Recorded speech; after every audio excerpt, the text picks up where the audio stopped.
Vanakkam, Namaste, and blessings to everyone. This is Dr. Bairavee Balasubramanian, PhD, the Sky Priestess.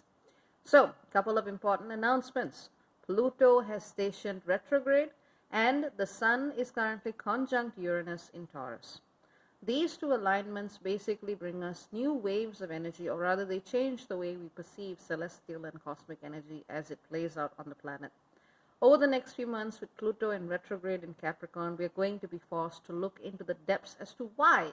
Why have we collectively manifested what we are experiencing right now on the planet? What does it actually teach us about our personal and collective journeys with the shadow?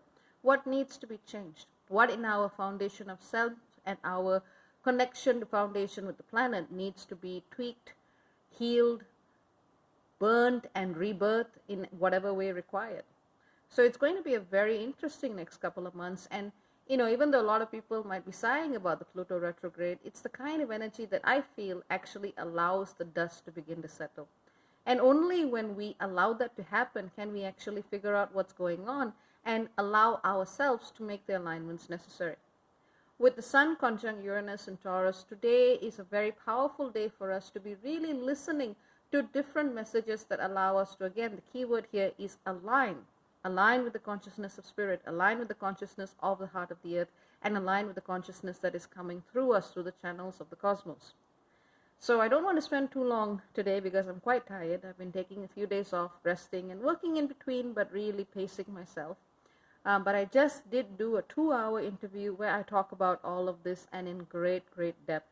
I talk a little bit more on the more esoteric aspects of my spiritual work and how I understand the raising of collective consciousness, what it is, what it needs to look like, and the kinds of places where we really need to just go within and simplify.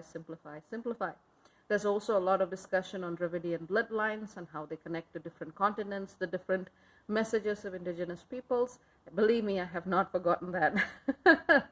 I've been resting, but by no means have I forgotten my commitment to social justice. I know someone is writing to me about it, and I just kind of went, at this time we need to actually look at what is happening to all of us and to look at the messages that come up through what's happening in the world, whether it's looking at the rates of discrepancies of deaths in the United States, especially among African Americans and Hispanic people.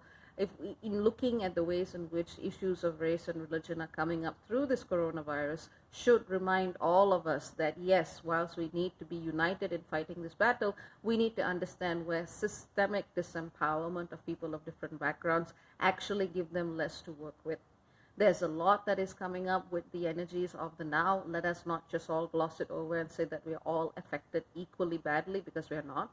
We just need to look at the reports that are coming in. And that doesn't mean that you shouldn't be doing your best for yourself. It means that you should be aware, all of us should be aware, that this virus is really holding up a powerful mirror to all of us and all of the shortcomings of the collective that is humanity. And this is where we need to really bring our awareness to the task so that we can truly celebrate our differences rather than punish each other for it. So there is a lot of discussion in this 2-hour interview on Dravidian bloodlines, on indigenous traditions, on really looking at the past but realizing that it needs to be a platform to move into a future where we do not really require intermediaries with spirit. Whatever has been, has been. What we need to be looking at is how we can take those gifts and move into the now in ways that honor the diversity of cultures and in ways that really allow each one of us to be the unique spiritual light that all of us are. A fascinating discussion with a lovely bunch of people.